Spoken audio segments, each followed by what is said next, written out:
അടുത്ത ഇൽമുൽ മആനിയാണ്. അപ്പോൾ നമുക്ക് ആമുഖമാണ് ഇതിവിടെ പറഞ്ഞത്. അതായത് ഫസാഹത്ത് എന്ത് ബലാഗത്ത് എന്ത് എന്ന് കൃത്യമായി നിർവചിച്ചു കഴിഞ്ഞാൽ മാത്രമേ നമുക്ക് ഇൽമുൽ മആനിയിലേക്ക് എന്ത് ചെയ്യാം, നമുക്ക് പ്രവേശിക്കാൻ കഴിയുകയുള്ളൂ. അപ്പോൾ ഇൽമുൽ മആനി എന്ന് പറഞ്ഞാൽ എന്താണ് എന്ന് നമുക്ക് ഇവിടെ ഒന്ന് ചർച്ച ചെയ്യാം. അപ്പോൾ ഇവിടെ ഇൽമുൽ മആനി അതാണ് നമ്മൾ ആദ്യം ചർച്ച ചെയ്യുന്നത്. ഇൽമുൽ മആനി ആദ്യം ചർച്ച ചെയ്യും, ശേഷമാണ് ഇൽമുൽ ബയാൻ, ശേഷമാണ് ഇൽമുൽ ബദിഅ. അപ്പോൾ ഇൽമുൽ മആനി എന്ന് പറഞ്ഞാൽ ഹുവ അത് ഇൽമുൻ ഒരു അറിവാണ്, യുറഫു ബിഹി അതുകൊണ്ട് മനസ്സിലാക്കപ്പെടുന്നതാണ്, അഹ്വാലു ലഫ്ദുൽ അറബി അറബി പദങ്ങളുടെ അവസ്ഥകൾ, അറബി പദങ്ങളുടെ അവസ്ഥകളെ മനസ്സിലാക്കപ്പെടും.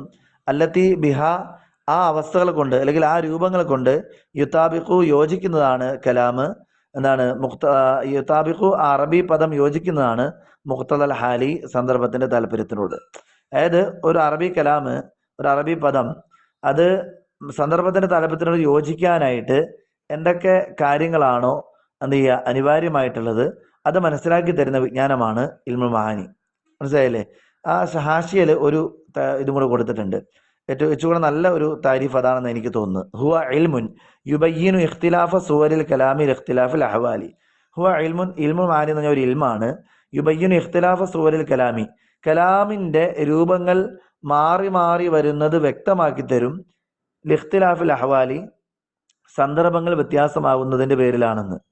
സന്ദർഭങ്ങൾ വ്യത്യാസമാകുന്നതിന്റെ പേരിൽ കലാമിന്റെ രൂപങ്ങൾ മാറി മാറി വരുന്ന ആ വിഷയം വ്യക്തമാക്കി തരുന്ന വിജ്ഞാനത്തിനാണ് ഇൽമുൽ മആനി എന്ന് പറയുക. മനസ്സിലായില്ലേ? സന്ദർഭം മാറി മാറി വരുമ്പോൾ കലാമിന്റെ രൂപവും മാറി മാറി വരുന്നു. അപ്പൊ അത് എങ്ങനെയാണ് എന്ന് വ്യക്തമാക്കി തരും. അതായത് ഏത് സന്ദർഭത്തിന് ഏത് കലാം എന്നുള്ളത് കൃത്യമായിട്ട് എന്ത് ചെയ്യുക, ഇത് പറയേണ്ടത് എപ്പോഴാണ്, ഇത് കളയേണ്ടത് എപ്പോഴാണ്, അല്ലെങ്കിൽ ഇത് ഈ പറയപ്പെട്ടതുപോലെ ഇങ്ങനെ കൊണ്ടുവരേണ്ടത് എപ്പോഴാണ്, അങ്ങനെ കൊണ്ടുവരാൻ. അപ്പൊ ഓരോരോ സന്ദർഭത്തിനാണ് ഓരോരോ രീതി കൊണ്ടുവരേണ്ടത്, കലാമിന്റെ രീതി. അപ്പോൾ അത് കൃത്യമായിട്ട് ഇവിടെ എന്ത് ചെയ്യും, ഓരോ ബാബിലായിട്ട് നമുക്ക് പറഞ്ഞു തരും. അപ്പോൾ നേരത്തെ നമ്മൾ പറഞ്ഞത് മറന്നു പോകണ്ട, സന്ദർഭം, അതിൻ്റെ താല്പര്യം എന്നൊക്കെ നമ്മൾ പറഞ്ഞതൊക്കെ നമ്മൾ മറന്നു പോകാതെ നമ്മൾ മനസ്സിൽ സൂക്ഷിക്കുക. ചുരുക്കത്തിൽ സന്ദർഭത്തിൻ്റെ താല്പര്യത്തിനോട് ഒരു കലാം യോജിക്കുന്നതിന് എന്തൊക്കെ കാര്യങ്ങളാണോ ശ്രദ്ധിക്കാനുള്ളത്, എന്തൊക്കെ ടൂൾസുകളാണോ, എന്തൊക്കെ ടിപ്സുകളാണോ ഇതിനെപ്പറ്റി എന്ത് ചെയ്യുക പറയുന്ന, ഇതിനെപ്പറ്റി മനസ്സിലാക്കി തരുന്ന ഒരു വിജ്ഞാനശാഖയാണ് ഇൽമുൽ മആനി. അപ്പോൾ അതിനെപ്പറ്റി നമ്മൾ താഴെ പറയുന്നു, ഫതഖ്തലിഫു സൂറൽ കലാമി കലാമിൻ്റെ രൂപങ്ങൾ വ്യത്യാസമായി വരുന്നതാണ്. ലിഖ്തിലാഫിൽ അഹ്വാലി അവസ്ഥകൾ വ്യത്യാസമാകുന്നതിൻ്റെ പേരിൽ, അവസ്ഥകൾ സന്ദർഭങ്ങൾ വ്യത്യാസമാകുമ്പോൾ കലാമിൻ്റെ രൂപങ്ങളും വ്യത്യാസമാകുന്നതാണ്. മനസ്സിലായില്ലേ? ഒരു കലാമ് വളരെ നീട്ടിപ്പരത്തി പറയുന്നു, അത് സന്ദർഭം എന്ത് ചെയ്യാണ്, നമ്മൾ നേരത്തെ പറഞ്ഞതുപോലെ ഒരു സന്തോഷത്തിൻ്റെ സന്ദർഭമാണ്, അല്ലെങ്കിൽ ഒരു മദ്ഹിൻ്റെ സന്ദർഭമാണ്. പക്ഷെ ഒരു സന്ദർഭം പെട്ടെന്ന് ചേഞ്ച് ആകുന്നു, അഥവാ മുഖാത്തബ് നല്ല ബുദ്ധിപൂർവ്വമുള്ളതാകുന്നു. അപ്പം നമുക്ക് വളരെ ഷോർട്ടായിട്ട് പറയുന്നു, അപ്പം കലാമിൻ്റെ രൂപം മാറുന്നു. അപ്പോൾ അതെന്ത് ചെയ്യുന്നു, ചുരുക്കത്തിൽ സന്ദർഭം ചേഞ്ച് ആകുന്നതനുസരിച്ച് കലാമിൻ്റെ രൂപം എന്ത് ചെയ്യുന്നു, മാറിക്കൊണ്ടേ ഇരിക്കുന്നു. ഇതാണ് നമ്മൾ എന്ത് ചെയ്യുന്നു ഇവിടെ പറയാൻ വേണ്ടി പോകുന്നത്. അപ്പോൾ ഒരാൾ എന്ത് ചെയ്യുന്നു, വീട്ടിൽ ധരിക്കുന്ന ഡ്രസ്സ് വേറെയാണ്, അയാൾ ഓഫീസിൽ ധരിക്കുന്ന ഡ്രസ്സ് വേറെയാണ്, കല്യാണത്തിന് ധരിക്കുന്ന ഡ്രസ്സ് വേറെയാണ്. ഇങ്ങനെ കാരണം എന്താണ്, സന്ദർഭം മാറുന്നതനുസരിച്ച് അയാളുടെ ഡ്രസ് കോഡുകൾ മാറിക്കൊണ്ടേയിരിക്കുന്നു. ഹജ്ജിന് പോകുമ്പോൾ അയാളുടെ ഡ്രസ് കോഡ് വേറെയാണ്. അപ്പോൾ ഇതുപോലെ സംസാരത്തിനുമുണ്ട് അതേപോലെയുള്ള ഒരു ഒരു സ്പീച്ച് കോഡ്, അതായത് സംസാരത്തിനൊരു കോഡുണ്ട് ഓരോ സന്ദർഭത്തിനനുസരിച്ച്. അപ്പോൾ പലപ്പോഴും അത് ആരും ശ്രദ്ധിക്കാറില്ല എന്നുള്ളതാണ്. എല്ലാവർക്കും, ചിലർക്ക് വായാടിയാണെങ്കിൽ എല്ലായിടത്തും വായാടി, ഒരാൾ മിണ്ടാത്ത ആളാണെങ്കിൽ എല്ലായിടത്തും അങ്ങനെ തന്നെ. അത് പാടില്ല. മിണ്ടണ്ടാത്ത സ്ഥലത്ത് മിണ്ടാതിരിക്കുക, വായാടിയാകേണ്ട സ്ഥലത്ത് വായാടിയാകുക. ഓരോന്നിനും ഓരോ സന്ദർഭമുണ്ട്. നമുക്കൊരു ഉദാഹരണം പരിശോധിക്കാം. മിസാല് ദാലിക ഖൗലുഹു തആല, അള്ളാഹുവിൻ്റെ ഒരു വാക്കാണ് ഇതിന് ഒരു ഉദാഹരണം. വഅന്നാ ലാ നദ്രി നമുക്ക് അറിയുകയില്ല. സൂറത്തുൽ ജിന്നിൽ ഒരായത്താണ്. അഷറുൻ ഉരീദ ബിമൻ ഫിൽ അർളി. അഷറുൻ ദുരന്തമാണോ, തിന്മയാണോ, കാലുഷ്യമാണോ, ഉരീദ ഉദ്ദേശിക്കപ്പെട്ടത്, ബിമൻ ഫിൽ അർളി ഭൂമിയിലുള്ള ആളുകളുടെ വിഷയത്തിൽ തിന്മയാണോ ഉദ്ദേശിക്കപ്പെട്ടത്, അം അറാദ ബിഹിം അതല്ല അവരിൽ ഉദ്ദേശിച്ചത് റബ്ബുഹും അവരുടെ റബ്ബ് റഷദൻ നന്മയാണോ. അതായത് അള്ളാഹു ആ ഭൂമിയിലുള്ള താമസിക്കുന്നവരുടെ വിഷയത്തിൽ നന്മയാണോ അതല്ല തിന്മയാണോ ഉദ്ദേശിച്ചത് എന്ന് നമുക്കറിയില്ല എന്ന് പറയുന്ന ഒരു വാക്യമാണ് ഇവിടെ ഉള്ളത്. അപ്പോൾ ഇവിടെ നമുക്ക് പറയുന്നത് ഇത്രയേ ഉള്ളൂ, അം എന്ന് പറയുന്നുണ്ട്. അതായത് തിന്മയാണോ ഉദ്ദേശിച്ചത് അതല്ല നന്മയാണോ, അല്ലേ? ഫൈനമാ ഖബല അം എന്നതിന് മുമ്പുള്ളത് ഇവിടെ സൂറത്തു മിനൽ കലാമി, കലാമിൻ്റെ ഒരു രൂപമാണ് തുഖാലിഫ് സൂറത്തമാ ബാദഹ. എന്താണ് അത് വിരുദ്ധമാകുന്നു സൂറത്തമാ ബാദഹ, അതിന് ശേഷമുള്ള ഒരു രൂപത്തോട് വിരുദ്ധമാകുന്നു. നിങ്ങൾക്ക് കാണാം അം അറാദ ബിഹിം റബ്ബുഹും റഷദ. അം അറാദ, അറാദ നമുക്കറിയാം മാറൂഫായ ഒരു ഫിയലാണ്, അഫ്അല ബാബിൻ്റെ മാറൂഫായ ഫിയലാണ്. ഇനി അതിന് മുമ്പ് വന്നിരിക്കുന്നത് ഉരീദ, അത് അതേ ഫീല് തന്നെ മജ്ഹൂലാണ്, ശരിയല്ലേ? അതവിടെ പറഞ്ഞു ഫൈന മാ ഖബല അം, അമ്മിന് മുമ്പുള്ള ഒരു കലാമ് അഥവാ അഷറുൻ ഉരീദ ബിമൻ ഫിൽ അർളി, അവിടെ സൂറത്തു മിനൽ കലാമി കലാമിൻ്റെ ഒരു രൂപമാണ് അഥവാ മജ്ഹൂലായ ഒരു രൂപമാണ്. തുഹാലിഫു, ആ മജ്ഹൂലായ രൂപം എതിരാകുന്നു സൂറത്തമാ ബാദഹ, അമ്മിന് ശേഷമുള്ള രൂപത്തിനോട്, അഥവാ അമ്മിന് ശേഷമുള്ളത് മാറൂഫായ രൂപമാണ്. അപ്പം അമ്മിന് മുമ്പ് മജ്ഹൂലായ രൂപമാണ്, അമ്മിന് ശേഷം മാറൂഫായ രൂപമാണെന്ന് പറയാനാണ് ഈ ഒരു വളഞ്ഞു കെട്ടിയ ഒരു ഇബാറത്ത് കൊണ്ടുവന്നിരിക്കുന്നത്. സത്യത്തിൽ മര്യാദയ്ക്ക് അവിടെ എന്താണ് അമ്മിന് മുമ്പ് മജ്ഹൂലാണ്, അമ്മിന് ശേഷം മാറൂഫാണെന്ന് പറഞ്ഞാൽ മതിയായിരുന്നു. അതിവിടെ താഴെ പറയുന്നുണ്ട് ലിഅന്നൽ ഊലാ ഫിഹ, ഒന്നാമത്തത് ഫിഅലുൽ ഇറാദത്തി, ഇറാദത്തിന്റെ ഒരു ഫിഅല് മബ്നിയുൽ മജ്ഹൂലി, മജ്ഹൂലിന് വേണ്ടി വന്നിരിക്കുന്ന ഇറാദത്തിന്റെ ഫീലാണ് ഉരീദ എന്ന് കണ്ടല്ലോ നമ്മൾ. വസാനിദു ഫിഹ, രണ്ടാമത്തത് ഫിഅലുൽ ഇറാദത്തി, ഇറാദത്തിന്റെ ഫിഅല് മബ്നിയുൽ മാലൂമി, മാറൂഫിന് വേണ്ടി വന്നിരിക്കുന്ന ഫീലാണ്. അതാണ് ഒന്ന് ആദ്യം ഒരു കോമൺ ആയിട്ട് പറഞ്ഞിട്ട് രണ്ടാമത് വിശദീകരിച്ചതാണ്. അപ്പൊ മനസ്സിലായി കാണുമല്ലോ എല്ലാവർക്കും. ഇവിടെ ഉരീദ അറാദ എന്ന് വന്നിരിക്കുന്നു. അപ്പോൾ ഇതിനെന്തെങ്കിലും സാങ്കത്യമുണ്ടോ, എന്തെങ്കിലും ഒരു സാഹചര്യമുണ്ടോ? അതായത് ഒരേ സാധനം തന്നെ എന്ത് ചെയ്യുന്നു, നമ്മൾ പറയുന്നു അത് ഒന്നാമത് മജ്ഹൂലായിട്ടും രണ്ടാമത് മാറൂഫായിട്ടും പറയുന്നു. എന്താ അങ്ങനെ രണ്ടും മാറൂഫായി കൂടായിരുന്നോ, അല്ലെങ്കിൽ രണ്ടും മജ്ഹൂലായി കൂടായിരുന്നോ? ഒരിടത്ത് മജ്ഹൂലും ഒരിടത്ത് മാറൂഫും ആക്കുന്നതിന് എന്തെങ്കിലും ചില താല്പര്യങ്ങൾ ഇവിടെ പ്രവർത്തിച്ചിട്ടുണ്ടോ? അതാണ് ഇവിടെ നമ്മൾ പരിശോധിക്കുന്നത്. അതാണ് ഇവിടെ പറയാൻ പോകുന്നത്. വൽ ഹാലുദ്ദായി, ഇവിടെ ഒരു സന്ദർഭം ഉണ്ടായിട്ടുണ്ട്. ഈ സന്ദർഭത്തിന്റെ താല്പര്യമാണ് ആദ്യത്തേത് മജ്ഹൂലാക്കണമെന്നും രണ്ടാമത്തേത് മാറൂഫ് ആക്കണമെന്നും. എന്താണ് ആ സന്ദർഭം, എന്താണ് ആ സന്ദർഭത്തിന്റെ താല്പര്യം, നമുക്ക് നോക്കാം. വൽഹാലുദ്ദാഇ ലിദാലിക, ഇതിന് പ്രേരിപ്പിച്ച ഘടകം, ഏതിന്? ഒന്നാമത്തെ മജ്ഹൂലും രണ്ടാമത്തെ മാറൂഫും ആക്കാൻ പ്രേരിപ്പിച്ച ഘടകം അഥവാ സന്ദർഭം എന്താണ്? നിസ്ബത്തുൽ ഖൈരി ഇലൈഹി സുബ്ഹാനഹു, എന്താണ്? ആ ഖൈറിനെ അള്ളാഹുവിലേക്ക് ചേർത്ത് പറയുക എന്നുള്ള ഒരു മാനദണ്ഡമാണ് ഫിൽ സാനിദ്, രണ്ടാമത്തെ എന്താണ് സ്ഥലത്ത്, അഥവാ അമ്മിന് ശേഷം ഖൈറിനെ കുറിച്ചാണ് പറഞ്ഞത്, അമ്മിന് ശേഷം. അപ്പൊ അത് അള്ളാഹുവിലേക്ക് ചേർത്താണ് പറയേണ്ടത്. വമൻഉ നിസ്ബത്തി ശർരി ഇലൈഹി, എന്താണ്? അള്ളാഹുവിലേക്ക് ഷെറിനെ ചേർക്കാതിരിക്കുകയാണ് ചെയ്യേണ്ടത്. ഫിൽ ഉല, അത് ഒന്നാമത്തേൽ ചെയ്തിരിക്കുന്നു.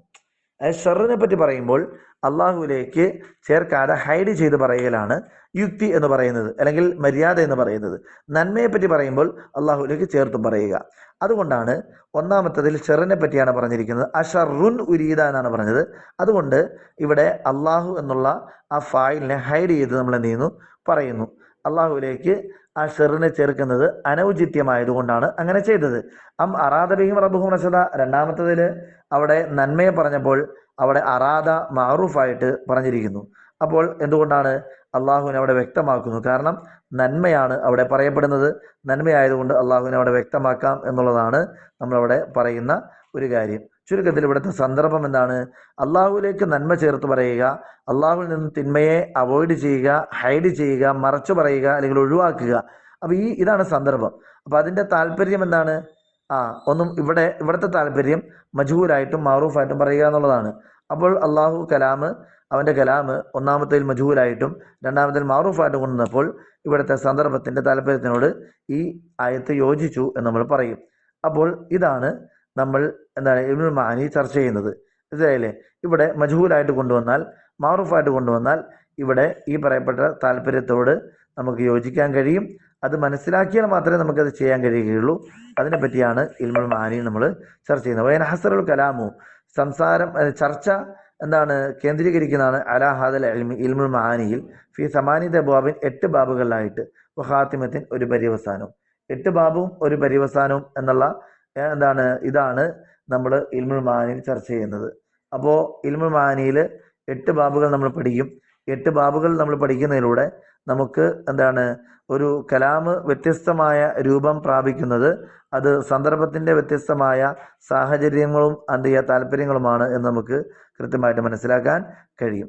അപ്പോൾ ഒന്നാമത്തെ ബാബിലേക്കാണ് ഇനി നമ്മൾ കിടക്കാൻ പോകുന്നത്. ബിസ്മില്ലാഹിർ റഹ്മാനിർ റഹീം. നമ്മൾ ഒന്നാം പാഠത്തിലേക്ക് പ്രവേശിക്കുകയാണ്. അഥവാ ഇൽമുൽ മഅനിക്ക് 8 ബാബുകളുണ്ട്. ഈ 8 ബാബുകൾ നന്നായിട്ട് പഠിക്കുന്ന ഒരാളെ സംബന്ധിച്ചിടത്തോളം അവസ്ഥകൾ മാറുന്നതിനനുസരിച്ച് ഒരു കലാമിൻ്റെ മാറ്റങ്ങൾ എങ്ങനെ വരുന്നു എന്നുള്ളത് കൃത്യമായി അവർക്ക് കാണാൻ കഴിയും. അതായത് കലാമിൻ്റെ ആ ഒരു ഡയറക്ഷൻ, കലാമിൻ്റെതായ ഒരു ഭാവ വ്യത്യാസങ്ങൾ, അത് സാഹചര്യത്തിൻ്റെ മാറ്റങ്ങൾക്കനുസരിച്ച് അത് മാറി വരുന്നത് നമുക്ക് വളരെ മനോഹരമായി കണ്ടു നിൽക്കാനും ആസ്വദിക്കാനും കഴിയുന്നതാണ് 8 ബാബുകൾ എന്ന് പറയുന്നത്. 8 ബാബുകൾ അതിൻ്റെ ടൂൾസുകളാണ്, അതിൻ്റെ അതിനുവേണ്ടിയുള്ള ഉപകരണങ്ങളും അതിനുവേണ്ടിയുള്ള ഉപാധികളുമാണ്. നമുക്ക് നോക്കാം. ഒന്നാമത്തെ ബാബ് ഫിൽ ഖബരി വൽ ഇൻഷായി. ഖബർ, ഇൻഷാ എന്ന് പറയുന്ന 2 കാര്യങ്ങളെക്കുറിച്ചാണ് ഇവിടെ വിശദമായി നമുക്ക് പറയാൻ ഉള്ളത്. ഖബറിനെ പറ്റി ആദ്യം പറയും, ഇൻഷാനെ പറ്റി രണ്ടാമത് പറയും. ഖബറിനെ പറ്റി നമുക്ക് ആദ്യം തുടങ്ങാം. കുല്ലു കലാമിൻ ഫഹുവ ഇമ്മാ ഖബറുൻ ഔ ഇൻഷാഉൻ. എല്ലാ കലാമും ഒന്നുകിൽ ഖബറാണ് അല്ലെങ്കിൽ ഇൻഷാ ആണ്. അഥവാ അറബി ഭാഷയിൽ കലാമായിട്ട് വരുന്ന, അഥവാ അറിയാമല്ലോ, കലാം എന്ന് പറഞ്ഞാൽ പൂർണ്ണമായ ആശയം തരുന്ന ഒരു വാക്യത്തിനാണ് കലാം എന്ന് പറയുക. അതൊന്നുകിൽ ഖബരി ആയിരിക്കും അല്ലെങ്കിൽ ഇൻഷായി ആയിരിക്കും എന്നുള്ള ഒരു വർഗീകരണമാണ് ഇവിടെ നടക്കുന്നത്. അപ്പോൾ ഖബർ എന്താണ്, ഇൻഷാ എന്താണെന്ന് സ്വാഭാവികമായിട്ട് നമുക്ക് ഒന്നറിയണം. വൽ ഖബറു ഖബർ എന്ന് പറഞ്ഞാൽ ഒരു കലാമാണ്, ഒരു വാക്യമാണ്. യസിഹു ശരിയാകും യുഖാല ലി ഖായിലിഹി, അത് പറയുന്ന ആളെ സംബന്ധിച്ച് ഇങ്ങനെ ഒരു സ്റ്റേറ്റ്മെൻറ്റ് നമുക്ക് എടുക്കാൻ കഴിയും, അല്ലെങ്കിൽ ഇങ്ങനെയൊന്ന് അദ്ദേഹത്തെ പറ്റി പറയാൻ കഴിയും. ഇന്നഹു സാദിഖുൻ ഫിഹി, അദ്ദേഹം അതിൽ സത്യസന്ധനാണ്. ഔ കാദിബുൻ, അല്ലെങ്കിൽ അദ്ദേഹം അതിൽ നുണ പറഞ്ഞവനാണ്, അല്ലെങ്കിൽ വ്യാജം ചമച്ചവനാണ് എന്ന് പറയാൻ കഴിയും. കസാഫറ മുഹമ്മദ്, മുഹമ്മദ് യാത്ര പോയി. അലിയുൻ മുഖീമുൻ, അലി താമസിക്കുന്നവനാണ്, നാട്ടിൽ ഉണ്ട് എന്നർത്ഥം. അതായത് പ്രവാസിയല്ല, യാത്രയിലല്ല, വിദേശത്തല്ല എന്നർത്ഥം. അപ്പോൾ ഇവിടെ മുഹമ്മദ് യാത്ര പോയി എന്ന് പറഞ്ഞാൽ അത് ആ പറഞ്ഞ ആളെ സംബന്ധിച്ച് ആ പറഞ്ഞത് ശരിയാണ് എന്നും അല്ലെങ്കിൽ ആ പറഞ്ഞത് തെറ്റാണ് എന്നും നമുക്ക് പറയാൻ കഴിയും. ഇന്നത്തെ സോഷ്യൽ മീഡിയ തരംഗം നിലനിൽക്കുന്ന ഈ കാലഘട്ടത്തിൽ ഇതിന് വളരെ കൂടുതൽ പെട്ടെന്ന് നമുക്ക് മനസ്സിലാവുന്ന ഒരു കാര്യം കൂടിയാണ്. കാരണം ഫേക്ക് ന്യൂസുകൾ അത്രമാത്രം, അതായത് ജനുവനായിട്ടുള്ള ന്യൂസിനേക്കാൾ അധികമായി കടന്നാക്രമിച്ചുകൊണ്ടാണ് ഫേക്ക് ന്യൂസുകൾ പ്രചരിക്കുന്നത്. അതുകൊണ്ട് തന്നെ ശരിയും തെറ്റുമേതെന്ന് വേർതിരിച്ച് പോലും അറിയാൻ കഴിയാത്ത വിധം ഇന്ന് നമ്മളുടെ സോഷ്യൽ മീഡിയ പ്ലാറ്റ്ഫോം വളരെ ഒരു മലീമസമാണെന്ന് വേണമെങ്കിൽ പറയാം. കാരണം പലരും ഈ പറഞ്ഞ ഇസ്ലാമിനെ പറ്റിയൊക്കെയുള്ള ധാരാളം ഇസ്ലാമിൻ്റെ ശത്രുക്കൾ പടച്ചുവിടുന്നതാണ്. ഇപ്പോൾ പല്ലിയുടെ വിഷയത്തിൽ പല ശാസ്ത്രീയമായ നിഗമനങ്ങൾ അല്ലെങ്കിൽ തെളിവുകൾ അല്ലെങ്കിൽ ശാസ്ത്രീയമായിട്ടുള്ള അവരുടെ കണ്ടുപിടുത്തങ്ങൾ എന്നൊക്കെ പറഞ്ഞിട്ട് സോഷ്യൽ മീഡിയ പ്രചരിച്ചിരുന്നു. ശരിക്കും ഫേക്കായിരുന്നു. ശത്രുക്കൾ ഇസ്ലാമിനെ കൊടുക്കാൻ വേണ്ടി അല്ലെങ്കിൽ മുസ്ലിങ്ങളെ കൊടുക്കാൻ വേണ്ടി ചെയ്തൊരു പണിയായിരുന്നു. കാരണം അത് മുസ്ലിങ്ങളെടുത്ത് ഷെയർ ചെയ്യുകയും അവസാനം ഒരു അവാസ്തവമായ ഒരു കാര്യം ഇസ്ലാമിന് മേൽ ആരോപിക്കാൻ അവർക്ക് സഹായമാവുകയും ചെയ്തു. ശരി, അപ്പോൾ ചുരുക്കത്തിൽ സോഷ്യൽ മീഡിയയിൽ നടക്കുന്ന ഓരോ വാർത്തകളെയും പറ്റി, അപ്പോൾ അത് ഖബരി ആയതുകൊണ്ടാണ് അങ്ങനെ നമുക്ക് അതിനെപ്പറ്റി പറയാൻ കഴിയുന്നത്. ഓക്കെ, അടുത്തത് ഇൻഷാനെ പറ്റി നമുക്ക് നോക്കാം.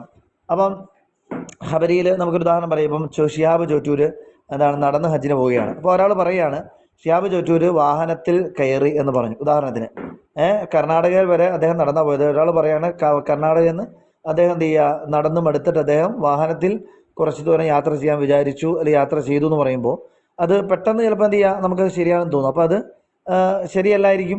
അപ്പോൾ അതാണ് പറഞ്ഞത് ശരിക്കും തെറ്റിനും സാധ്യത ഉണ്ടെന്ന് പറയാൻ കാരണം. ഇൻഷാ എന്ന് പറഞ്ഞാൽ ഒരു കലാമാണ്, ഒരു മുറക്കബാണ്, ഒരു വാക്യമാണ്. ലാ യസിഹു അയ്യുഖാല ലി ഖായിലിഹി ദാലിക, അത് പറയുന്ന ഒരാളെ സംബന്ധിച്ചിടത്തോളം ഇങ്ങനെ പറയുവാൻ സാധ്യമല്ല. അഥവാ സത്യസന്ധനാണെന്നോ അല്ലെങ്കിൽ വ്യാജനാണെന്നോ 2 രൂപത്തിൽ അതിനെ വേർതിരിക്കാൻ കഴിയില്ല. കസാഫിർ യാ മുഹമ്മദ്, മുഹമ്മദെ നീ യാത്ര ചെയ്യേ. വാക്കിം യാ അലി, അലിയെ നീ നാട്ടിൽ തന്നെ കഴിയുക, താമസിക്കുക. അപ്പോൾ ഒരു അമ്ര, നഹിയ്, ഇസ്തിഫാം പോലെയുള്ള ഈ സാധനങ്ങളൊക്കെ അതിന് നമുക്ക് ഈ രൂപത്തിലുള്ള ഒരു കൺസെപ്റ്റ് അതിന് നമുക്ക് കൊടുക്കാൻ കഴിയില്ല. ഈ രൂപത്തിലുള്ള ഒരു ചിത്രം അതിനില്ല. അഥവാ അത് ശരിയാണ് അല്ലെങ്കിൽ തെറ്റാണ്. കാരണം അത് ഒരു കൽപ്പനക്രിയയാണ്, അല്ലെങ്കിൽ നിരോധന ക്രിയയാണ്, അല്ലെങ്കിൽ ചോദ്യങ്ങളാണ്, അല്ലെങ്കിൽ അത് ഈ പറഞ്ഞ പോലെ തമന്നിയാണ്, അല്ലെങ്കിൽ നിദ ആണ്, അതുപോലെയുള്ള കാര്യങ്ങളൊക്കെ ആയതുകൊണ്ട് തന്നെ ഈ രൂപത്തിലുള്ള ഇതുണ്ടാവില്ല. അപ്പോൾ ഇനി സത്യസന്ധമായിരിക്കുക എന്ന് പറഞ്ഞല്ലോ, എന്താ അതിൻ്റെ അർത്ഥം? വൽ മുറാദു ബി സിദ്ഖിൽ ഖബരി, ഒരു വാർത്ത സത്യസന്ധമാണെന്ന് പറഞ്ഞാൽ നമുക്ക് തന്നെ അറിയാം. മുതാബഖതുഹു, ആ വാർത്ത യോജിക്കുക എന്നുള്ളതാണ്. ലിൽ വാഖഇ, യാഥാർത്ഥ്യവുമായിട്ട്, അല്ലെ, യാഥാർത്ഥ്യ ലോകവുമായിട്ട് യോജിക്കുക എന്നുള്ളതാണ്. വ ബി കദിബിഹി, ഇനി കദിബ് കൊണ്ട് ഉദ്ദേശിക്കുന്നത് എന്താണ്? അതായത് വാർത്ത വ്യാജമാണെന്ന് പറഞ്ഞാൽ എന്താ ഉദ്ദേശം? അദമു മുത്താബഖത്തിഹി, ആ വാർത്ത യോജിക്കാതിരിക്കലാണ് ലഹു, യാഥാർത്ഥ്യത്തോട്. അപ്പോൾ യാഥാർത്ഥ്യത്തോട് യോജിച്ചാൽ അത് സത്യസന്ധമെന്ന് പറയും. യാഥാർത്ഥ്യത്തോട് പുറംതിരിഞ്ഞു നിന്നാൽ, യോജിക്കാതിരുന്നാൽ അതിനെ വ്യാജം, കളവ് എന്നും പറയും. അപ്പോൾ നമുക്ക് നോക്കാം. ഫജുംലത്തു അലിയുൻ മുഖീമുൻ, അലിയുൻ മുഖീം എന്ന് പറയുന്ന ഒരു ജുംല. ഇൻകാനത്തിൽ നിസ്ബത്തുൽ മഫ്ഹൂമത്തു മിൻഹ, അതിൽ നിന്നും മനസ്സിലാകുന്ന ഒരു ആശയം അഥവാ നിസ്ബ ഉണ്ടല്ലോ, അതായത് അലിയിലേക്ക് താമസിക്കുകയാണ് എന്ന് പറയുന്ന ഒരു നിസ്ബയാണ് അവിടെ ചെയ്യുന്നത്. ആ നിസ്ബ, ആ ബന്ധം, ആ ആശയം അത് മുതാബിഖത്തൻ ലിമാ ഫിൽ ഖാരിജി, എന്താണ് പ്രത്യക്ഷത്തിൽ ഉള്ള യാഥാർത്ഥ്യവുമായിട്ടും അത് യോജിക്കുന്നുണ്ട് എങ്കിൽ, അഥവാ പ്രത്യക്ഷത്തിൽ യാഥാർത്ഥ്യത്തിൽ അലി നാട്ടിൽ തന്നെ താമസിക്കുന്നവനാണ്. ഫസിദ്ഖുൻ, അപ്പോൾ അത് സിദ്ഖ് എന്നത് നമ്മൾ അതിനെപ്പറ്റി പറയും. ഇവയില്ല, ഇനി അപ്രകാരമല്ല, അലിയുൻ മുഖീം എന്ന് പറയുന്ന അതിനകത്തുള്ള ആശയം അത് യാഥാർത്ഥ്യമായി യോജിക്കുന്നില്ല, അലി നാട്ടിലില്ല, പ്രവാസിയാണ്, വിദേശത്താണ്, യാത്രയിലാണ്, അങ്ങനെയാണെങ്കിൽ ഫക്കദിബുൻ, അത് കദിബ് എന്ന് പറയും. ഇതാണ് നമുക്ക് ഇതിനകത്ത് ആദ്യമായിട്ട് ആമുഖമായിട്ട് പറയാനുള്ളത്. ഖബർ എന്താണ്, ഇൻഷാ എന്താണ്, ഖബറിൽ പറഞ്ഞ ആ സിദ്ഖ് എന്താണ്, കദിബ് എന്താണ്. ഇനി നമുക്ക് എന്ത് ചെയ്യാം, ജുംലയുടെ അടുത്ത വലിക്കുല്ലി ജുംലത്തിൻ റുക്നാനി. അപ്പോൾ നമ്മൾ പറയാൻ പോകുന്നത് ഖബറിയെ പറ്റി പറഞ്ഞപ്പോൾ നമ്മൾ പറഞ്ഞു അതൊരു കലാമാണ്, മുറക്കബാണ്, ജുംലയാണ്. അതിന് ഈ പറയപ്പെട്ടതുപോലെ സിദ്ഖ്, കദിബ് എന്ന് പറയുന്ന രണ്ട് ഭാഷ്യങ്ങളുണ്ട്, രണ്ട് മുഖങ്ങളുണ്ട്. അപ്പോൾ ഓരോ ജുംലയ്ക്ക് രണ്ട് ഘടകങ്ങളാണുള്ളത്. മഹ്കൂം അലൈഹി ഉണ്ട്, മഹ്കൂം ബിഹി ഉണ്ട്. മഹ്കൂം അലൈഹി എന്ന് പറഞ്ഞാൽ ആ വ്യക്തിക്കാണ്, ആ വസ്തുവിനാണ് ഇവിടെ ഒരു നിസ്ബ നൽകപ്പെട്ടിരിക്കുന്നത്, ഒരു വിധി ചാർത്തപ്പെട്ടിരിക്കുന്നത്, ഒരു കാര്യം അദ്ദേഹത്തിലേക്കാണ് ചേർത്തു പറയപ്പെട്ടിരിക്കുന്നത്. മഹ്കൂം ബിഹി എന്ന് പറഞ്ഞാൽ ആ നിസ്ബ ആണ് അവിടെ ഉദ്ദേശിക്കുന്നത്. അതായത് ഏതൊരു നിസ്ബയാണോ ചേർത്ത് പറഞ്ഞിരിക്കുന്നത്, അതായത് ഫിഅലോ ഫിഅലിൻ്റെ ആശയത്തിലുള്ള ഏതെങ്കിലും ഒന്നായിരിക്കും. ഉദാഹരണത്തിന് സെയ്ദുൻ ഖായിമുൻ എന്ന് പറയുമ്പോൾ ഇവിടെ മഹ്കൂം അലൈഹി സെയ്ദാണ്, മഹ്കൂം ബിഹി ഖായിമാണ്. അഥവാ മഹ്കൂം അലൈഹി എന്ന് പറഞ്ഞാൽ സെയ്ദിൻ്റെ മേൽ ഇവിടെ ഒരു വിവരം പറയുവാൻ വേണ്ടി നമ്മൾ ആരംഭിക്കുകയാണ്. അപ്പം സെയ്ദിൻ്റെ മേൽ അഥവാ സെയ്ദിനെ കുറിച്ച് നമ്മളിവിടെ ഒരു വിധി, ഒരു തീരുമാനം, ഒരു സ്റ്റേറ്റ്മെൻറ്റ് പറയാൻ പോവുകയാണ്. മഹ്കൂം ബിഹി എന്ന് പറഞ്ഞാൽ അതുകൊണ്ടാണ് ആ സ്റ്റേറ്റ്മെൻറ്റ് പറയുന്നത്, ആ വിവരം, വിധി അവിടെ പ്രഖ്യാപിക്കുന്നത്. അതാണ് ഖായിമ എന്ന് പറയുന്നത്. ഖായിമ എന്ന് പറയുന്ന ആ ഒരു പദം കൊണ്ടാണ് സെയ്ദിൻ്റെ മേൽ നമ്മൾ ഇവിടെ ഒരു നിസ്ബ, ഒരു തീരുമാനം, ഒരാശയം നമ്മളിവിടെ പ്രഖ്യാപിക്കുന്നത്. അപ്പോൾ ഫീലോ ഫീലിൻ്റെ അർത്ഥത്തിലുള്ളതായിരിക്കും മഹ്കൂം ബിഹി. അതുപോലെ ഒരു വ്യക്തി അല്ലെങ്കിൽ ഒരു വസ്തു, ഒരു ദാത്തായിരിക്കും മഹ്കൂം അലൈഹി. വൈസമ്മൽ അവൽ മുസ്നദ് ഇലൈഹി, ഈ മഹ്കൂം അലൈഹിക്ക് മുസ്നദ് ഇലൈഹി എന്നാണ് പറയപ്പെടുക. മുസ്നദ് ഇലൈഹി എന്ന് പറഞ്ഞാൽ അതിലേക്ക് ചേർക്കപ്പെട്ടു എന്നർത്ഥം. എന്ന് പറഞ്ഞാൽ ഒരു വിവരത്തെ, ഒരാശയത്തെ, ഒരു സംഗതിയെ, ഒരു സംഹിതയെ, ഒരു നിസ്ബയെ എന്ത് ചെയ്തു, അവനിലേക്ക്, അതിലേക്ക്, ആ വസ്തുവിലേക്ക് ചേർക്കപ്പെട്ടു എന്നർത്ഥം. ഫായില് പോലെ, വനായിബി നൈഫായിൽ പോലെ, വൽ മുബത്തദ ഉല്ലദി ലഹു ഖബർ, ഖബറുള്ള മുബത്തദ പോലെ.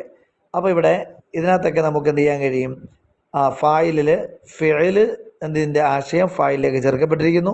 നൈഫായിലും മജ്ഹൂലായ ഫീലിൻ്റെ ആശയം ചേർക്കപ്പെട്ടിരിക്കുന്നു. ഖബറുള്ള മുബത്തദ എന്ന് പറയുമ്പോൾ അവിടെയും ഈ പറയപ്പെട്ടതുപോലെ എന്താണ്,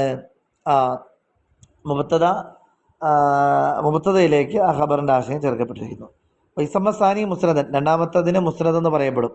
അഥവാ കൽ ഫിഅലി, ഫിഅൽ പോലെ. വൽ മുബത്തദയിൽ മുക്തഫി ബി മർഫൂഇഹി, എന്താണ് മർഫൂ കൊണ്ട് മതിയായ മുബത്തദ പോലെ എന്ന് പറഞ്ഞാൽ എന്താണ്, ഇവിടെ ഫിഅൽ പോലെ കൽ മുബത്തദയിൽ മുക്തഫി ബി മർഫൂഇഹി എന്ന് പറയുമ്പോൾ നമ്മളിവിടെ എന്താണ് ഖബർ പോലെ എന്ന് കൂട്ടിയേച്ചാൽ മതി. കാരണം അതിനകത്ത് കൂടുതൽ വിശദീകരണത്തിലേക്ക് നമുക്ക് പോകേണ്ട കാര്യമില്ല. അവിടെ ഖബർ പോലെ നമ്മൾ മനസ്സിലാക്കിയാൽ മതി. ഓക്കെ. അപ്പോൾ ഖബറിലും ഈ പറയപ്പെട്ടതുപോലെ ഫേലിൻ്റെ ആശയമാണ്. അപ്പോൾ ഫേലിൻ്റെ ആശയം ഇത് രണ്ടും എന്താണ് മുസ്നദായി നമ്മൾ പേര് പറയും. മുബത്തദ അതുപോലെ ഫായില്, നൈഫായിൽ ഇതിന് മുസ്നദ് ഇലൈഹി എന്നും പേര് പറയും. അപ്പോൾ രണ്ട് ഘടകങ്ങളാണ് ഇവിടെ നമ്മൾ പറഞ്ഞത്. ഇനി ഇപ്പുറത്തെ പേജിലേക്ക്, 28ാമത്തെ പേജിലേക്ക് വരാം. ഖബറിനെ കുറിച്ച് നമുക്ക് കുറച്ച് സംസാരിക്കാം. ഇനി ഖബറിനെ കുറിച്ചുള്ള കുറച്ച് സംസാരങ്ങൾ. അൽ ഖബറു ഇമ്മാ യകൂന ജുംലത്തൻ ഫിഅലിയ വ ഇസ്മിയ. ഖബർ എന്ന് പറഞ്ഞാൽ അത് ജുംലത്തൻ ഫിഅലിയ ആയിരിക്കും, അല്ലെങ്കിൽ ഇസ്മിയ ആയിരിക്കും. അതായത് നമ്മൾ നഹ്വിൻ്റെ കിതാബിൽ തരാതരം പഠിച്ചിട്ടുള്ള ഒരു കാര്യമാണ്. ഫിഅലിയ ജുംല, ഇസ്മിയ ജുംല ആയിരിക്കും എന്താണ് ഖബർ എന്ന് പറയുന്നത്. ഫലൂല, ഒന്നാമത്തെ ഫിഅലിയ ജുംല മൗദൂഅത്തുൻ, അത് നിശ്ചയിക്കപ്പെട്ടിരിക്കുന്ന ലിഫാദത്തിൽ ഹുദൂസ് ഫി സമനിൻ മഖ്സൂസിൻ, പ്രത്യേകമായ ഒരു കാലത്ത് ഒരു പ്രവൃത്തി ഉണ്ടായി എന്നറിയിക്കാൻ വേണ്ടിയാണ് അവിടെ ഫിഅലിയ ജുംല വെച്ചിരിക്കുന്നത്. മാൽ ഇഖ്തിസാരി സംക്ഷിപ്തമായി ചുരുങ്ങിയ രൂപത്തിൽ. കാരണം എന്താണ്? ലറബ സെയ്ദുൻ എന്ന് പറയുമ്പോൾ സെയ്ദ് അടിച്ചു. അപ്പം വഖഅൽ ലർബു മിൻ സെയ്ദിൻ ഫി സമനിൽ മാളി എന്ന് പറയേണ്ടതിനാണ് ഇവിടെ ലറബ സെയ്ദുൻ എന്ന ചുരുങ്ങിയ രൂപത്തിൽ ഇവിടെ പറഞ്ഞിരിക്കുന്നത്. അപ്പോൾ അത് പ്രത്യേകം ശ്രദ്ധിക്കേണ്ട കാര്യമാണ്. ഷോർട്ടായിട്ട് നമുക്ക് എന്ത് ചെയ്യുക, ഒരു പ്രത്യേകമായ കാലഘട്ടത്തിൽ ഒരു പ്രവൃത്തി നടന്നു എന്ന് അറിയിക്കാൻ കഴിയുന്നു.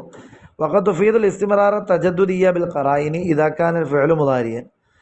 വഖത്ത് തുഫീദു ചിലപ്പോൾ ഈ ഫിഅലിയ ജുംല പ്രദാനം ചെയ്യും അൽ ഇസ്തിമറാർ തജദ്ദുദിയ അല്പാൽപമായ ഒരു തുടർച്ച.